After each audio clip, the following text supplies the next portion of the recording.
Welcome! In this video, we will be learning how to create a graphing points item in a School City assessment. So I am in School City currently, and I have already started creating my assessment. I've titled the assessment, I've chosen my subject, and now I could either move on to my Filters tab and select the standards, or if I'd like, I can go ahead and start creating my items right from this page. To do that, I'll find the Create button in the upper right-hand corner, drop it down, and select Items. Okay.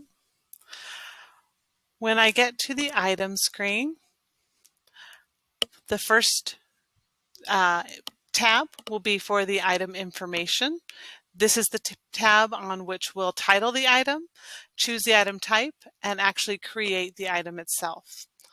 The first thing you'll want to pay attention to is the workspace in which you're saving the item. Right now I'm in My Workspace.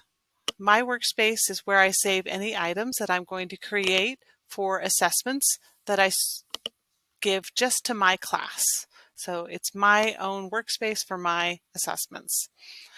If you are building an assessment or creating items for a school level assessment or for a PLC assessment, then you would want to save the items in those workspaces. So first thing I'm going to do is I'm going to give my item a name. This is simply to help me find it later on. I can do some other things such as tagging these to help find them, but since we're saving them in my workspace, they should be pretty easy to find. For the item name, I usually start with the title of my assessment. This assessment is called Moving Beyond. And then I usually add the question number, whether it's question 1, 2, or 3. In this case, since this is all about graphing points, I'm going to label this GP. This is my graphing points item. For subject, we'll be exploring a math, and we're going to look at tie this to a 5th grade standard today. I can ignore the course and course group drop downs, but I do need to select the item type, drop that down, and I'm going to find the graphing points. You will notice the O after the label. That means that this is only for an online assessment. You are not able to make a graphing points question that you can print out on paper. So I'll select that and I'll scroll down. Now the information shows up on the bottom where I can actually create the item. If I want to link it to a passage, I can put that here. Otherwise, I can type my question or my word problem right here. Let's keep it pretty simple. Let's say graph the coordinates. And in 5th grade, we just work in quadrant 1. Let's say coordinate 3, 2.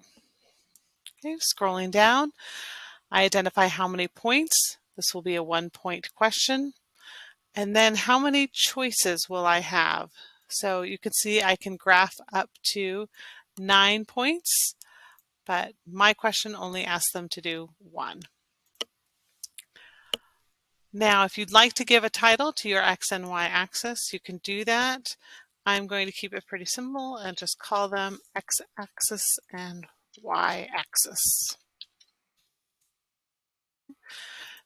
Now we want to put in the values for our coordinate graph. So since I just want to show quadrant 1 on this one, I'm going to start with a minimum value of 0. We'll go to a maximum of 5 with intervals of 1. And I'm going to just repeat that for my Y axis as well.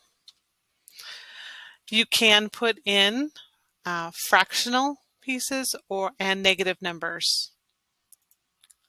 So if you want to create a graph with all 4 quadrants, you are able to do that.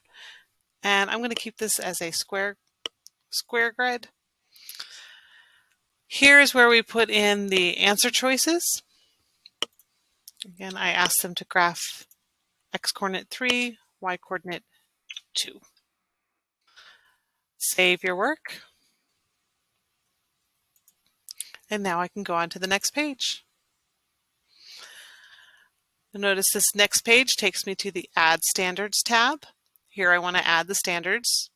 It's always a good idea to add standards to your assessment, so it will help you analyze your data. When you're adding standards, be careful that you are always selecting our state standards. So here's AZ Math. We're working on a 5th grade standard in geometry with graphing points in the first quadrant. I simply save, click OK. Again, I mentioned tagging. If you wanted to add a tag, you could right here and say, this is my moving beyond assessment, but this is not necessary.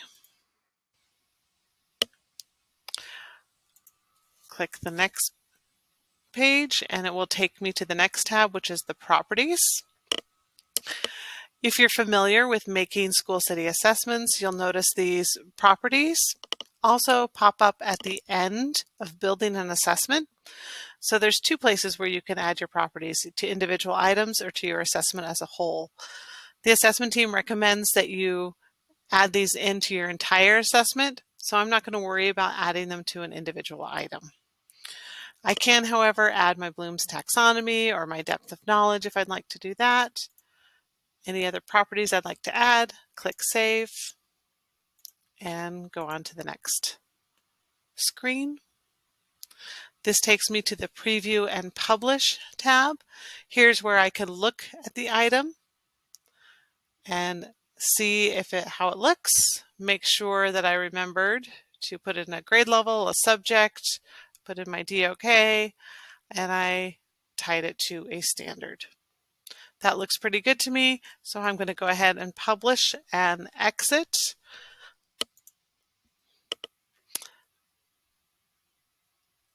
All right, I'm going to click My Workspace. That means it's going to automatically save this item in my own personal workspace. And you'll notice what's nice about this is that it will automatically add it to the assessment that I'm creating. So if I click on my Items tab now in my assessment,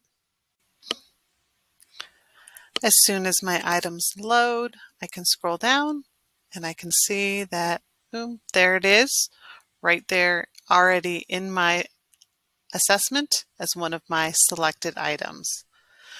Now, if you really want to see how this will look for students in an online assessment, since it is an online item, a nice trick, go to the Summary tab, and then as soon as these buttons load, you will see one for Online Preview.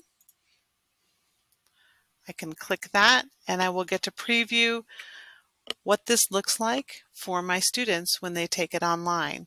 So the graphing item will look like this, directions, and students will be able to plot their point just like that. To get out of the online preview, find the orange button in the upper right corner called Exit Online Preview and click that and you are back to your assessment tab. In this video, you learned how to create a graphing points item for School City. We hope you enjoyed it. Thank you.